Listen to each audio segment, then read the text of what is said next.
우리가 읽은 26절부터 40절의 말씀은요, 앞에 우리가 이제껏 들었던 말씀의 그대로 연장입니다. 제일 마지막에 39절 40절에 있는 말씀, 그 말씀이 결론이죠. 내 형제들아, 예언하기를 사모하고 방언 말하기를 금하지 말라. 모든 것을 적당하게 하고 질서대로 하라. 방언 말하는 걸 금할 일은 아니에요. 방언을 해야 하는 건 은사고요, 개인의 덕을 세우기 위해서 굉장히 중요한 하나님의 선물입니다. 교회 안에서 한 개인이 하나님 안에서 개인의 덕, 신앙의 덕을 쌓아간다는 건 교회에도 유익이죠. 하지만 이 방언이라는 것이 많은 사람들 앞에서 공공의 장소에서 하기에는 적절하지 않습니다. 왜냐하면 방언 자체가 알아들을 수 없는 말이기 때문입니다. 그러니 방언을 금할 거는 아니에요. 하지만 교회 안에서 방언하는 데는 조심해야 합니다. 앞에 얘기하죠. 방언할 사람이 있으면 해라 하는 거 좋아요. 하지만 반드시 통역이 있을 때 합니다.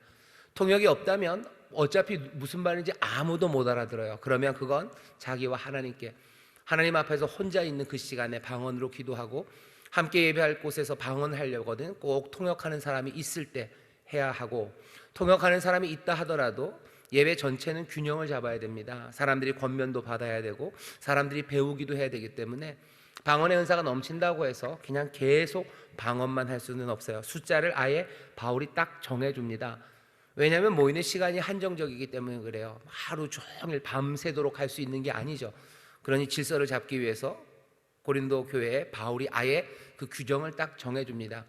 다불과라는 말이 있어요. 27절, 만일 누가 방언으로 말하거든 두 사람이나 다불과 세 사람이 차서를 따라 하랍니다. 이 말이 무슨 말인지 우리가 잘 쓰지 않는 말이라 이해하기가 어렵지만, 다불과라는 말이요, 이거 한자입니다. 한자어를 그대로 하면 돼요. 다 많다는 거죠. 불 아니 불자예요. 과 진할 과입니다. 근데 여기 다불과가 세자가 붙어 있지만 그걸 뭐죠? 그 접속하는 말들을 붙여야 돼요. 많아야, 그렇죠? 다 많아야, 불, 과 지나면 안 돼요. 많아도 지나면 안 됩니다. 뭘 그 뒤에 있는 거예요. 많아도 세 사람을 지나면 안 돼요. 그러니까 다불과 세 사람이 한다는 얘기는 많아야 세 사람을 넘지 말고라는 뜻이에요. 방언을 하는데 많아야 세 사람을 넘으면 안 돼요. 그렇게 되면 예배의 시간이 뭐죠? 방언하는 것으로 더 많이 채워지기 때문에 바울이 아예 딱 그냥 정해줍니다. 다불과 세 사람이 차서를 따라서 순서를 따라 질서 있게 해라. 한 사람은 통역할 것이고 만일 통역하는 자가 없거든 교회에서는 잠잠하라고. 예언도 마찬가지입니다. 예언이라는 게 공공의 장소에서 성령의 지혜를 따라서 때로는 즉흥적으로, 때로는 성령님이 주시는 그 지혜 가운데 하나님의 말씀을 분별하여 사람들에게 정확하게 하나님의 말씀을 전하고 가르치는 귀한 은사예요. 하지만 이 예언도 마냥 길어질 수 없고요. 그리고 모든 사람들이 예언한다고 나오는 것, 그것이 교회의 질서 그리고 예배 전체의 균형을 잡는 데는 유익하지 않습니다. 그러니 거기에도 아예 그냥 바울이 딱 규정을 정해줬어요. 이렇게 얘기합니다. 예언하는 자는 둘이나 셋, 이것도 다불과 셋이라고 할 수 있어요. 둘이나 셋이 하면 됩니다. 그리고 다른 사람들은 그 말을 분별해야 돼요. 하나님의 말씀이 들려질 때 이 말씀이 무슨 뜻일까를 알기도 하고요, 제대로 이해해야 되고, 또 이 말이 정말로 하나님의 말씀인가에 대한 분별이 필요합니다. 그 말씀이 분별돼야 되죠. 하나님의 말씀이 전해져요. 설교가 예언과 꽤나 비슷한데, 말씀을 전하는 사람이 말씀을 전할 때 여러분 그냥 멍하게 듣는 건 아니에요. 그리고 들려지는 말씀을 몽땅 다 그대로 받아들이고 아멘 하는 건 좋긴 하지만 잘 들으셔야 됩니다. 어떤 때는 아닌 이야기를 하는데요, 그냥 세게 아멘 하시는 분이 있어요. 그러면 전 살짝 놀랍니다. 이 양반이 잘 듣고 계시지 않아요. 그냥 들려지는 말씀에 몽땅 다. 이게 권면이 되고, 그리고 또 가르치고 배우기 위해서는요, 정신 똑바로 차리셔야 돼요. 정신 똑바로 차리고 이 사람이 지금 제대로 된 말을 하는지 잠결에 헛소리를 하는 건지 그것들이 분별돼야 됩니다. 예언은 두세 사람이 할 거예요. 말할 때 사람들은 그것들을 분별할 거예요. 그리고 예언도 마찬가지입니다. 곁에 앉은 다른 사람에게 계시가 있거든 그 사람은 조용해야 돼요. 한 사람이 예언하기 위해서 일어서면 먼저 말했던 사람은 뭐죠? 앉으라고 얘기합니다. 왜? 한 성령 안에서 예배하는 거기 때문에 성령께서 예언하게 하시면서, 그것도 가르치는 일을 하게 하시면서 두 사람을 같이 말하게 하실 리가 없어요. 두 사람이 같이 말하면 뭔 말인지 알아들을 수가 없습니다. 권면이 안 돼요. 배울 수가 없죠. 그러니 적어도 예언하는 그 시간에 하나님의 영이 그곳에서 하나님의 영으로 예언한다면 분명히 예언하는 사람 그 뒤에 다른 계시가 임할 그때는 앞에 있는 사람들은 앉아야 됩니다. 먼저 말한 사람 조용해야 돼요. 먼저 말한 사람이 목소리가 크고 아니면 교회에서 지위가 높고 아니면 뭔가 달변이라 할지라도 하나님의 영이 다른 일을 일으켜서 또 말하게 하신다면 먼저 앉은 사람은 주저앉아야 됩니다. 앉아야 돼요. 그렇게 질서 있게 예언합니다. 왜? 예언하는 자들의 영이 예언하는 자들에게 제재를 받나니. 예언하고 있는데 누가 방언으로 일어서는 건 안 돼요. 예언할 때, 예언하는 사람이 일어날 때 먼저 있던 사람은 앉아야 합니다. 이 질서를 가지래요. 33절입니다. 하나님은 어지러움의 하나님이 아니셔요. 오직 화평의 하나님이십니다. 그러니 예언의 말씀도 질서 있게 올 거예요. 방언 그것 한다면 반드시 통역하는 사람을 따라서 차서를 두고 순서 있게 하면 됩니다. 방언으로 뜨거워지는 하나님 앞에서의 예배, 그거 꿈꿀 수 있는 예배입니다. 예언의 말씀이 하나하나 전해지는 것, 그래서 사람들은 배우고 권면하고 내 삶을 하나님의 진리 그리고 그 빛 앞에 조명하고 그래서 내 삶의 변화를 결단하는 것, 하나님이 주시는 은혜예요. 처음 시작의 26절에 그렇게 되어 있죠. 너희가 모일 때 거기에 여러 가지가 있어요. 찬송시가 있다고.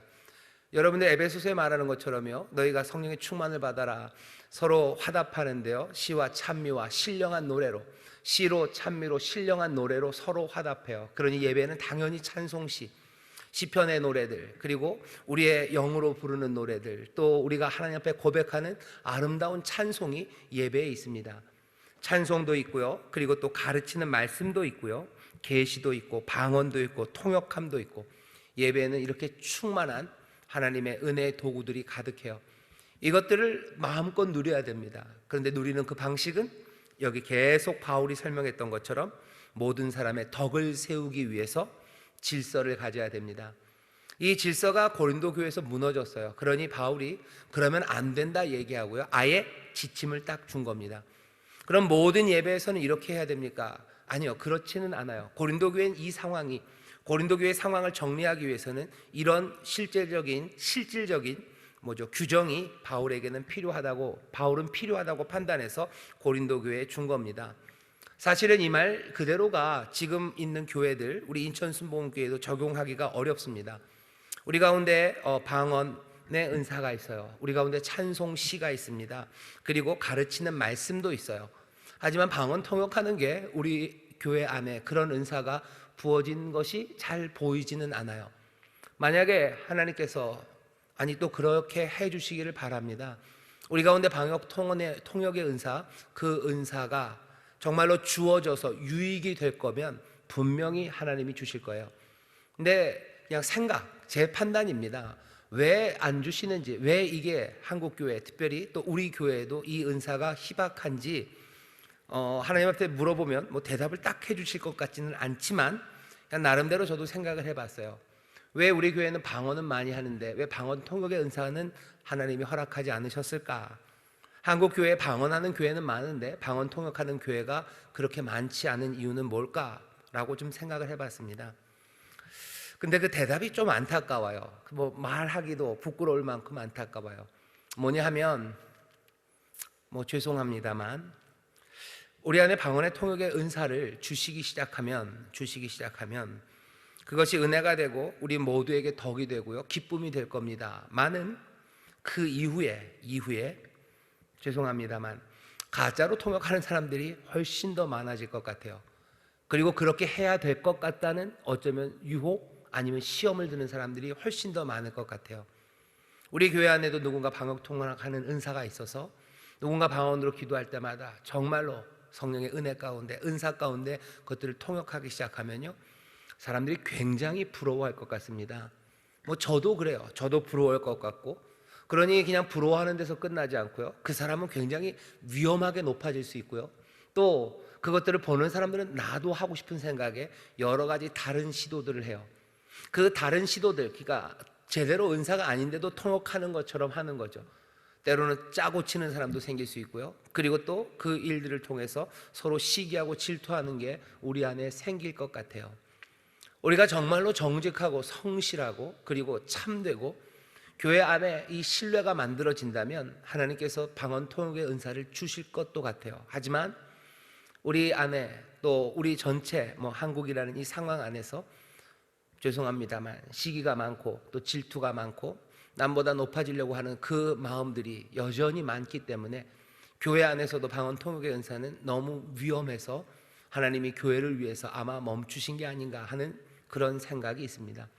슬픈 생각이에요. 슬픈 생각이고, 우리 인천 순복음교회 모든 성도들이 우리가 공공으로 예배하는 이곳에서 정말로 참되고 진실하고 모두가 다 순전하고 모두가 다 성령의 인도하신 가운데 감사하고 누구도 그 은사로 자랑하지 않고 또 남이 받은 그 은사로 인하여 함께 감사할 뿐인 그런 상황이 된다면 하나님께서 방언의 통역의 은사를 우리 가운데 부어줄 거라고 분명히 믿습니다.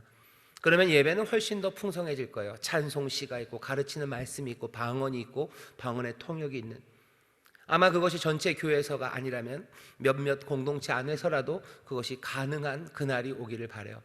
그런 공동체, 서로를 신뢰할 수 있는 공동체, 방언 통역이 고린도 교회처럼 혼란과 아니면 서로 잘난 것처럼 그렇게 서로 높아지려는 시도, 그렇게 시도되는 게 아니고 정말로 통역이 서로를 섬기는 섬김이 되고 그것을 듣는 모든 이들은 그 일을 하는 사람이 아니라 그 선물을 주신 하나님 그리고 그 선물을 주신 성령님께 집중해서 감격할 수 있는, 어쩌면 그렇게 건강하고 순전한 공동체가 이루어진다면 하나님께서 방언 통역의 은사를 주실 거라고 기대합니다.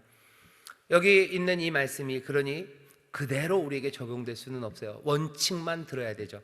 여기 말한 대로 평화의 하나님이에요. 어지러움의 하나님이 아니에요. 예배는 질서가 있어야 되고 성령님이 주관하시는 예배여야 되고 그 모든 것들을 함께 있는 이들을 정말로 덕을 세우고 유익이 되는 예배가 되어야 합니다. 그러니 오늘 여기 있는 말씀은 거의 다 이해할 수 있어요. 거의 다 이해가 됩니다. 그리고 바울이 놀리고 있는 거죠. 37절 38절은 만일 누구든지 자기를 선지자나 혹 신령한 자로 생각하거든 내가 너희에게 편지한 것이 주의 명령인 줄 알겠지? 라고 놀리는 거예요. 내가 주의 명령으로 주님의 말씀으로 지금 이거 전하니 너희들 똑똑하다고 하니까 내가 하는 말이 주님의 말씀인 걸 너희들 알 거다. 만약 이거 모르면 니들은 선지자도 아니고 아무것도 아니고 모르는 사람이니 내 말을 들어야 돼요. 그리고 내 말이 주의 명령인지 너희가 알면 너희가 주의 영이 함께 하신 자들이에요. 그러니 이 주의 말씀에 너희들이 순종하겠지. 살짝 비꼬고 놀리면서 바울은 이 말을 들으라고 고린도 교회에 얘기하는 겁니다. 그러면서 얘기하죠. 예언하기 사모하고 방언 금하지 말고 적당하게 질서 있게. 하나님 질서의 하나님이시다. 평화의 하나님이시다. 혼돈과 어지러움이 교회 특별히 예배 가운데 없게 하라라고 말씀합니다. 여기까지 하면 아무 문제 없어요. 그런데 34절 35절이 참 힘듭니다. 여기도 가만히 보니까 우리 교역자들이 좀 계셔서 그런데요, 교회가 보면 여자 성도님들이 굉장히 많습니다. 훨씬 더 많아요. 특별히 주일 예배는 그래도 남성 성도님들이 오시는데 수요 예배 같은 경우 보면 오전은 거의 여성분들이시고요, 저녁 예배에도 남성분들이 훨씬 더 많이 오셔야 되는데 그래도 저녁 때에도 여성분들이 더 많으셔요. 지금도 보면 교역자들 빼고 보면요 여성 성도님들이 훨씬 더 많습니다. 그러니 34절 35절이 그렇게 쉽지 않아요. 34절 35절만 제가 읽겠습니다. 왜 바울이 이런 얘기를 여기다 했을까? 모든 성도의 교회에서 함과 같이 여자는 교회에서 잠잠하라. 저희의 말하는 것을 허락함이 없나니 율법에 이른 것 같이 오직 복종할 것이요 만일 무엇을 배우려거든 집에서 자기 남편에게 물을지니 여자가 교회에서 말하는 것은 부끄러운 것임이라. 34절 35절이 부담이 되시죠? 여자는 교회에서 말하지 말래요. 말하지 말래요. 그러면 아무 말도 못해요? 아무 말도 못하는 거예요? 그건 아니죠. 이건 공공의 예배입니다. 예배 가운데 여자는 말하지 말래요. 여자가 말하지 말라는 게 그러면은 아무 말도 못하는 건가? 그건 아니고요. 그냥 말은 좀 할 수 있죠. 하지만 앞에 나와서 하는 말일 겁니다. 앞에 나와서 예언을 하고 앞에 나와서 말씀을 가르치고 그러는 일들, 여자는 하지 말아라, 여자는 잠잠해라 라고 읽혀요. 그래서 우리나라에 있는 가장 큰 교단이라고 말하는 합동교단이 있습니다. 대한예수교 장로회 합동교단에서는 여성 목사가 없죠. 여성분들에게는 신학교육도 시키고 여사 전도사님들도 계시지만 여자 목사는 없습니다. 여자 목사 안수를 안 해요. 그리고 단에 특별한 경우가 아니면 세우지 않습니다. 우리 이 기하성 교단은요, 여성 목사 안수가 있어요. 여자분들도 목사가 될 수 있어요. 그 얘기는 여자분들도 뭐 가르칩니다. 가르치기도 하고 말씀을 전하죠. 우리 교회에서 여자 목사님들 계셔요. 가끔 새벽에도, 그리고 또 성충에도 말씀을 전하시고, 또 우리 교회 전도사님들 뭐 구역 단합 예배 아니면 교구 단합 예배에서 말씀을 전하셔요. 그거 보면 이거 34절 35절에 여자는 조용하고 잠잠하고 교회에서 아무 말 하지 말라고 그러는데 왜 우리 교회는 이렇게 할까? 뭐 합동처럼 여자 목사님들 안수 주면 안 되고 여자들은 안수하면 안 되고 말씀 전하는 일을 금해야 되는 것 아닐까? 제가 뭐 합동 교단이나 다른 교단에서 하는 일에 대해서 뭐 이렇게 저렇게 얘기할 거는 아닙니다. 그건 아니고 그분들은 뭐 여러 가지 이유가, 그리고 또 이 말씀을 이해하면서 그렇게 하겠죠. 34절 35절이 문제가 되는 구절이면 분명합니다. 왜 문제가 되냐면요, 고린도전서, 바로 이 고린도전서 안에서요 11장 보시면 바울이 하는 얘기가 있어요. 11장 2절부터 제가 읽겠습니다. 너희가 모든 일에 나를 기억하고 또 내가 너희에게 전해준 대로 그 유전을 너희가 지킴으로 너희를 칭찬하노라. 내가 가르쳐준 대로 잘한다고 칭찬을 했어요. 11장 2절에서 그러나 나는 너희가 알기를 원하노니 각 남자의 머리는 그리스도요 여자의 머리는 남자요 그리스도의 머리는 하나님이시라. 물은 남자로서 머리에 무엇을 쓰고 기도나 예언을 하는 자는 그 머리를 욕되게 하는 것이요 무릇 여자로서 머리에 쓴 것을 벗고 기도나 예언을 하는 자는 그 머리를 욕되게 하는 것이니 이는 머리 민 것과 다름이 없음이니라. 5절을 보면요, 여자가 머리에 쓴 것을 벗고 기도하거나 머리에 쓴 것을 벗고 예언하는 것, 그것은 욕되게 하는 거래요.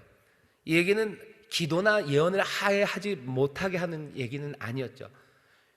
잘했다, 내가 너희들에게 가르쳐준 대로 잘한다, 잘하는데 틀린 건 뭐예요? 남자가 머리에 뭘 쓰고 하는 것, 그리고 여자가 머리를 벗고 하는 것, 그거 잘못됐다는 거야. 그건 부끄러운 일이다, 그렇게 하면 안 된다죠. 금하는 건 뭡니까? 여자에게 금하는 건 머리에 있는 것들을 벗고 기도하고 예언하는 걸 금하는 거지, 아예 기도와 예언을 금한 거는 아니에요. 5절 말씀을 보면서 아니요 그럴 리가 없어요. 여기 뒤에 14장을 보면 14장은 여자는 잠잠하라고 했으니 아예 머리에 쓰건 말건 그냥 여자는 기도나 예언을 공공예배에서 하지 말라고 하는 겁니다 라고 우기면 조금 이상해요. 그건 아니에요. 그렇게 이해할 수는 없습니다. 그러면 어떻게 생각해야 돼요? 11장에서는 바울이 여자가 예언하고 기도하는 거, 그것을 받아들인 것 같은데 왜 갑자기 14장에서는 여자는 교회에서 잠잠하라고, 기도하지도 말고 예언하지도 말고 여기서 말하지 말아라고 얘기했을까? 이게 어렵습니다. 해결하는 방식은 여러 가지가 있겠지만 대표적으로는 두 가지입니다. 하나는 이렇게 하는 거예요. 고린도전서 14장 여기 34절 35절의 말씀은 바울이 한 말이 아니라는 거죠. 이건 바울이 한 말이 아니에요. 누군가 나중에 34장 34절 35절을 써 넣은 거예요. 누가?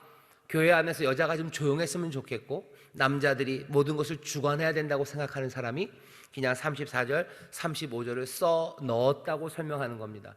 이건 너무 무리한 거 아닙니까? 아니요, 조금 증거도 있어요. 뭐냐면 신약성경에 여러 사본들이 있는데요, 옛날에는 책을 이렇게 판을 만들어 놓고 쭉쭉 찍어간 게 아닙니다. 다 베껴 쓰는 거예요. 나중에 목판인쇄, 직지심경 이런 거 아시죠? 목판인쇄, 그것도 이 시대보다 훨씬 더 나중에 나왔어요. 금속 활자로 찍어낸 거는 이거보다도 거의 1400년이 지나서 나온 겁니다. 그 전까지는 모든 성경을 사람들이 썼어요. 그러니 고린도전서를 써서 사람들에게 전할 때 누군가 거기다가 34, 35절 이 얘기를 쓴 거죠. 아니, 어떻게 숫자가 있는데 거기 끼워 넣습니까? 옛날에는 이렇게 절수가 나뉘어 있지 않았어요. 그냥 긴 내용입니다. 긴 내용이다 보니까 베끼다 거기다 한 절쯤 더 써 넣을 수도 있고요, 어떤 때는 그것들을 빠질 수도 있고 어떤 때는 더 넣을 수도 있고 몇 글자가 그냥 베끼다 보면요 한 줄을 건너뛸 때도 있습니다. 그러니 성경이 뭔지에 대해서 사람들이 사본 여러 옛날 것들을 다 모아서요, 원래 성경은 이럴 거다라고 만들어 놓은 게 우리 이 성경이에요. 이거 너무 그러면 성경이 권위가 없지 않습니까? 아니, 그렇게 얘기할 건 아니에요. 성경만큼 사본이 많은 책이 없어요. 우리가 알고 있는 플라톤, 아니면 우리가 알고 있는 키케로, 아니면 고전들이라는 것이 사실은 그게 제대로인지 모릅니다. 사본이 몇 개 없어요. 그리고 그 사본마다 너무 많이 달라요. 그러니 그것 중에서 그냥 어느 것 하나를 그냥 골라 잡았어요. 이 성경만큼, 뭐 구약이나 신약도 마찬가지지만 신약만큼이나 인류가 갖고 있는 여러 고대 문서 중에서요, 이 성경만큼 원본에 훨씬 더 가까이 간 그런 책은 없습니다. 단언할 수 있습니다. 그냥 인쇄로 찍었으면 똑같아요. 하지만 이때는 몽땅 다 손으로 받아 쓰는 거예요. 이만큼 정확하게, 그리고 모든 사본들이 일치하는 그런 책은 인류 역사상 없어요. 인류 역사상 없어요. 그러니 너무 지금 제가 하는 말이 성경의 권위, 그리고 이 말씀이 원래 오리지널 말씀이다라는 것을 의심하는 말로 들으실 이유는 아니고요, 문제가 생겼기 때문입니다. 고린도서 11장에서는 바울이 분명히 여자가 기도하고 말하는 걸 인정하는 것 같은데, 여기 14장 34절 35절에 보면서는 잠잠하라고 그러죠. 그러니 이거는 어쩌면 누가 끼어넣은 거다라는 생각도 들고요, 그리고 고대 사본들을 쭉 보다 보면 정말로 34절 35절이 없는 것들도 있습니다. 그러니 이건 누군가 써놓은 거다라고 하는 거예요. 하지만 여러분들이 들었을 때 마음이 좀 좀 아닌 것 같은데 하시죠? 예, 저도 그건 아닌 것 같아요. 이렇게 설명하는 방법이 있다는 거예요. 방식이 그렇게 하고요. 또 하나 방식은 여기는 34절 35절을 설명해 내려고 하는 겁니다. 분명히 교회에서 기도하고 예언할 수 있어요. 근데 갑자기 바울이 지금 여자는 잠잠하라고 합니다. 무슨 특별한 이유가 있었을 것 같아요. 그러니 그 이유가 뭘지를 설명해내는 방식이 두 번째 방식이에요. 그 설명하는 방식들 중에서요, 가장 유명한 방식은 이런 방식입니다. 뭐냐 하면, 고린도라는 그 문화를 가만히 보면요, 고린도는 식민 도시였어요. 그러니까 처음에는 원래는 헬라죠. 원래는 그리스 말을 쓰는 도시였죠. 근데 나중에 로마가 그것들을 깨부셨다가 다시 만든 도시입니다. 그래서 거기서 공식적으로 쓰는 말들은 헬라어예요. 그리고 또 로마, 라틴이 쓰이죠. 헬라나 라틴이 사람들이 공용으로 쓰는 말이지만, 그렇다고 해서 모든 사람들이 다 헬라어랑 라틴어를 잘 하는 건 아닙니다. 특별히 여자들은 죄송합니다만 그때의 현실이에요. 여자들은 교육을 받을 기회가 거의 없었어요. 그리고 밖에 나가서 사람들과 뭘 하는 일이 없어요. 그러니 헬라어를 모르면 그것을 배워야 될 이유가 없어요. 라틴어를 모르면 그것을 배워야 될 이유가 없어요. 자기가 알고 있는 모국어들 있죠. 마더텅이에요. 고린도 교회에 있는 고린도 교인들이 아주 학식이 높고, 그래서 그 집안에 있는 모든 여자들도 교육을 받아서 헬라, 라틴에 능숙한 사람들만 있었던 건 아닙니다. 그건 분명해요. 여기저기서 노예로 잡혀온 사람들, 여기저기서 흘러 들어온 사람들, 그 사람들이 고린도 교회 안으로 들어왔어요. 남자들은 그래도 밖에서 뭘 해야 되니까 헬라어를 하죠. 코이네이라는 말들을 합니다. 하지만 여자인 경우에는 꽤나 많이 그 말들을 잘 못 알아들어요. 그냥 일상에서 하는 말들은 할 수 있어요. 하지만 설교 아니면 뭔가 설명하고 뭔가 가르치는 말들을 다 알아듣기에는 조금 부족한 여인들이 있습니다. 그리고 상황은 이랬을 거라고 상상하는 거죠. 이 당시만 해도 남자와 여자가 함께 어울려서 그렇게 예배드리는 게 가능했을까 하는 거예요. 우리나라도 보면은 강화에 가면 그 옛날 교회들이 있어요. 그거 교회들 보면 이렇게 기역자로 생긴 교회들 있죠. 그래서 남자는 이쪽, 여자는 이쪽, 아예 따로 보지도 못하게 하기도 하고, 아니면 남자 여자 앉는 것 가운데 막을 치기도 하고 남녀를 구별합니다. 아마 고린도 교회도 조금 그랬을 것 같은 거예요. 자, 그런 상황에서 지금 예배가 진행이 됩니다. 그런 상황에서 누군가가 방언으로 기도한다면 통역하는 사람이 생길 거예요. 통역은 뭘로 하겠어요? 헬라어로 할 겁니다. 말씀을 가르치는 사람이 있으면 뭘로 할 거예요? 말씀을 가르치는 사람, 예언하는 사람, 그 사람 헬라어로 할 거예요. 그 중에 여인들은 그 말이 뭔 말인지 몰라요. 잘 못 알아들어요. 여러분도 그러시죠? 못 알아듣는 말 계속 나오면 뭐 하게 돼요? 딴짓하게 돼요. 딴짓해요. 뭔 말인지 모르니 뭔 말인지 잘 못 알아듣겠는 여자들끼리 야 저게 뭔 말이냐 자기들끼리 뭐가 얘기하기 시작하죠. 그러면 교회 예배의 질서 그것들이 깨져요. 그 여자들 좀 조용히 해라 라고 얘기하는 거예요. 뿐만 아니라 누군가 예언하기 시작하면, 그리고 말하기 시작하면 그 말이 뭔지 잘 못 알아들어요. 그러니 누구한테 물어봅니까? 모르는 남자에게 묻지는 없죠. 그러니까 남편에게 물어보는 거예요. 여보 저게 뭔 말이야 그러는 거죠. 그러니 얘기하는 거예요. 여기서 그러지 말고 너 집에 가서 물어봐라. 35절에 만일 무엇을 배우려거든 집에서 자기 남편에게 물을지니 여자가 교회에서 말하는 것은 부끄러운 것이다. 여기서 이 말하는 거는요, 그러니까 질서를 깨트리는 말이에요. 한참 예언이 진행되고 있는데 뭔 말인지 좀 알아듣고 너무 흥미진진했어요. 그런데 중간에 확 못 알아들었어요. 그러니 사실은 조용히 하고 싶었지만 궁금함에 여보 이게 뭐야? 라고 물어요. 그러면 예배의 질서는 깨집니다. 아마 그래서 그런 특수한 상황이기 때문에 여자들은 교회에서 좀 잡담하지 말고 못 알아들어도 좀 참고 정 모르면 너 집에 가서 남편에게 묻고 배워라 라고 가르치는 상황을 얘기한다면 적어도 34절 35절에 있는 이 내용은 어느 정도 설명이 됩니다. 이렇게 설명하든지 또 다른 방식으로 설명하는 건 이런 거예요. 분명히 하나님의 말씀이 들려지고요, 그리고 그것들을 우리가 배워야 되는데 예언의 말씀이 들렸을 때 그것들을 분별하라고 그랬어요. 예언의 말씀이 들려질 때 분별합니다. 분별하는 것은 그것들에 대한 따짐이에요. 어떻게 보면 굉장히 뭐라 그래야 되나요? 자유롭습니다. 예언의 말씀을 했는데 그 말씀이 무슨 말인지 묻기도 하고, 그건 좀 이상합니다라고도 하기도 하고, 그래서 어쩌라는 겁니까? 라고 묻기도 하고, 그런 분별의 일이 있어요. 그런데 상황은 이런 거죠. 자기 남편이 예언을 했어요. 근데 거기에 대해서 자기 아내가 분별하기 시작합니다.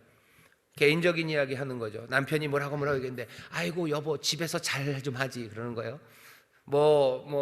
집에서 아내를 사랑해라 하나님이 그러십니다. 그럼 아내가 아이고 그러면 제대로 해야 되는 것 아닙니까? 이런 식으로. 그러면 예배가 혼란스러울 뿐만 아니라요, 분명히 가정 불화가 생깁니다.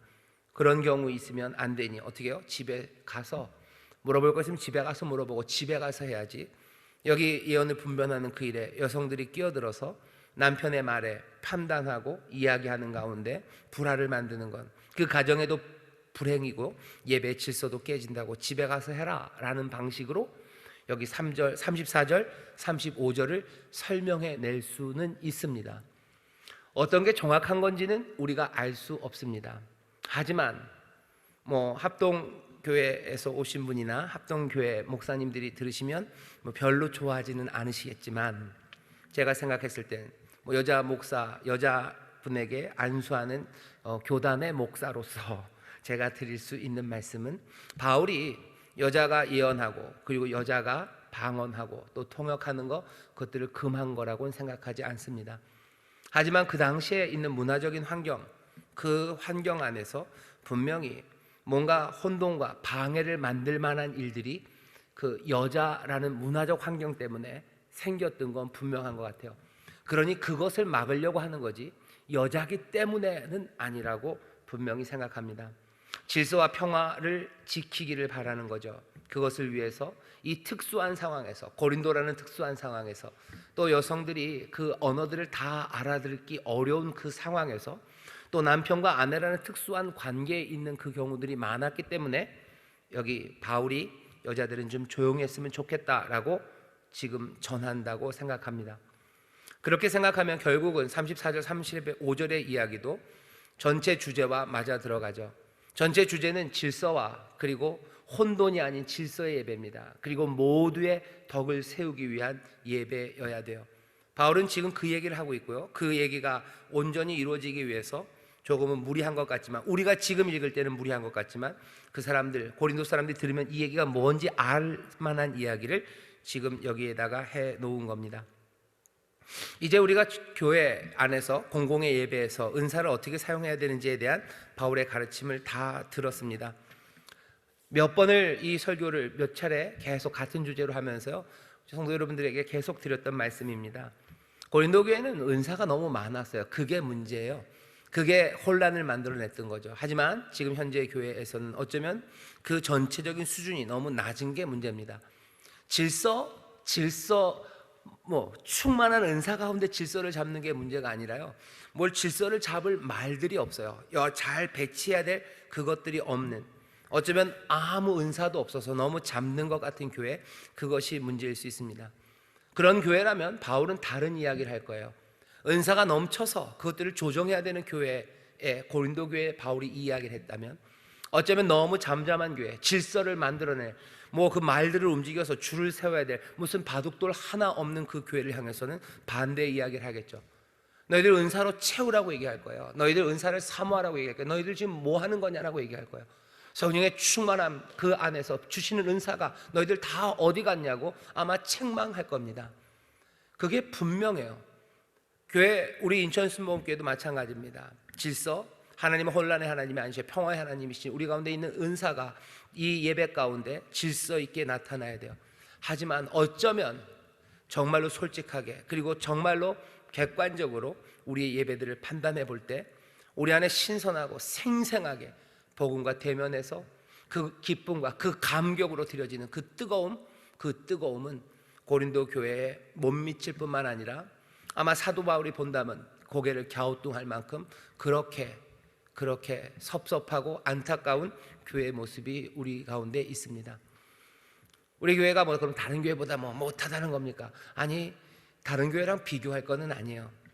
다른 교회랑 비교하면서 네가 잘났고 내가 잘났고 우리가 너희보다 더 많고 지금 그것을 이야기할 때가 아니고 정말로 교회 안에 우리의 덕을, 개인의 덕을, 그리고 모두의 덕을, 모두에게 유익이 되는 성령의 은사, 그것들이 충만해지기를 사모하고 또 그 가운데서 온전한 질서와 평화를 만들어가는 것, 그것들 사모해야 합니다. 이 은사로 충만하지 못한 대신에요, 여전히 남아있는 건 고린도 교회 사람들이 가졌던 더 잘나려고 남들보다 더 우위에 가려는 것, 그것이 남아있어요. 고린도 교회는 은사로 남들보다 더 나으려고 했어요. 하지만 교회 안에는 그것 말고라도요, 다른 사람들보다 더 나으려는 시도들이 많죠. 목소리 큰 사람들, 말이 번지르르한 사람들, 그 사람들이 겸손하고 부드러운 사람들, 그 위에 올라가려는 시도들, 그건 더 슬퍼요. 은사를 가지고 자랑하는 것도 아니고 그냥 목소리 큰 거 가지고 아니면 사회적인 지위 가지고 아니면 뻔드르람 가지고 그것으로 위에 서려는 태도들, 그건 말도 안 됩니다. 그럴 수 없습니다. 우리 가운데 누가 더 높고 누가 더 낮아지려는 그 모든 시도들 다 내려놔야 되고요, 은사로 충만해져 가야 되고요, 그 충만한 은사 가운데 아름다운 질서와 균형, 그 성장이 교회 안에 있어야 됩니다. 우리 인천순복음교회가 그렇게 되기를 바라고 또 우리 모든 다음 세대들이 우리보다 더 은사로 충만하고 누구도 다른 이유로 잘난 것, 더 높아지려는 시도 대신에 정말로 서로를 겸손히 섬기는 가운데, 그 화평 가운데, 그 질서 가운데 아름답게 예배하는 그런 교회가 되기를 바랍니다. 이렇게 예배하는 교회, 그리고 이렇게 하나님 앞에 나아가는 교회가 정말로 그리스도 안에서 서로 연합하고 상합해서 점점 그리스도의 장성한 분량에 이르는 데까지 자라가는 교회가 될 겁니다. 이것은 우리 교회가 자랑하기 위함이 아니에요.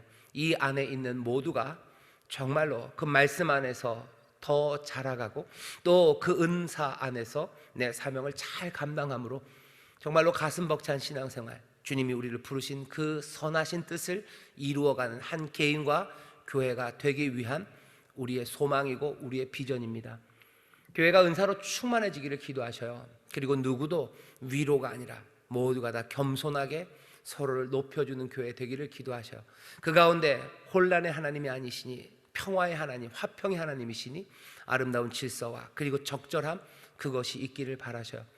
예언을 사모하고 방언하기를 그치지 않습니다. 모든 것들을 해하여 가장 좋은 것을 취하고 악은 모양이라도 버리며 나가는 교회, 그런 교회로 우리를 부르셨으니 하나님의 그 선하신 뜻이 우리 가운데 온전히 이루어지기를 바라고 또 그렇게 만들어 가실 줄 믿습니다.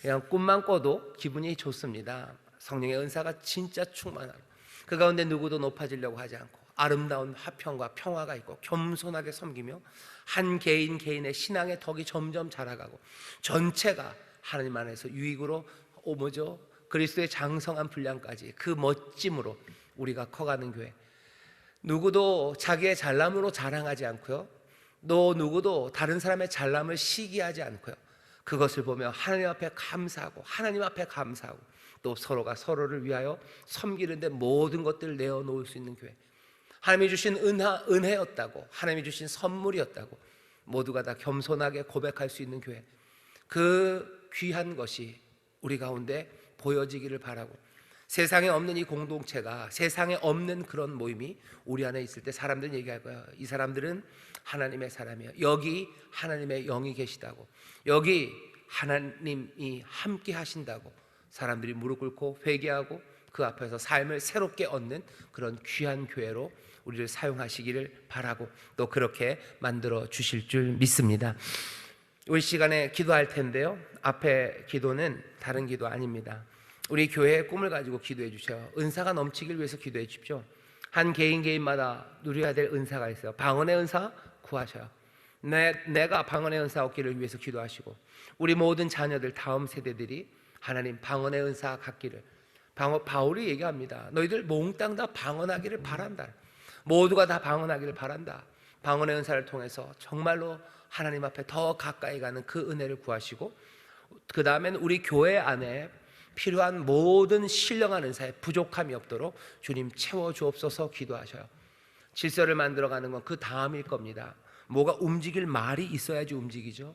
그러니 오늘 우리는 두 가지 기도할 거예요. 먼저 전반전 기도는요, 모두가 다 방언의 은사 갖기를 기도하셔요. 특별히 다음 세대들 방언의 은사 주셔요 하라고 기도하셔요. 그래야 우리의 자녀들이 신앙 안에서 제대로 자랍니다.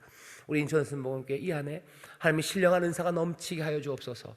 찬양의 은사가, 말씀을 전하는 은사가, 방언과 예언의 은사가, 온갖 병 고치는 은사와 능력 행함과 큰 믿음과 주셔야 되는 귀한 은사가 넘치는 교회 되게 해달라고 여러분들 함께 기도해 주십시오.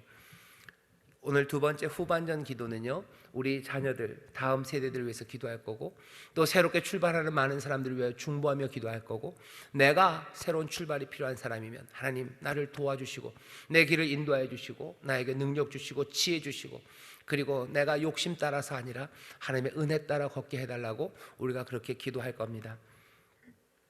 기도하겠습니다. 하나님 감사합니다. 오늘 이 밤 하나님의 사람들을 부르셨습니다. 하나님의 꿈을 꾸게 하십니다.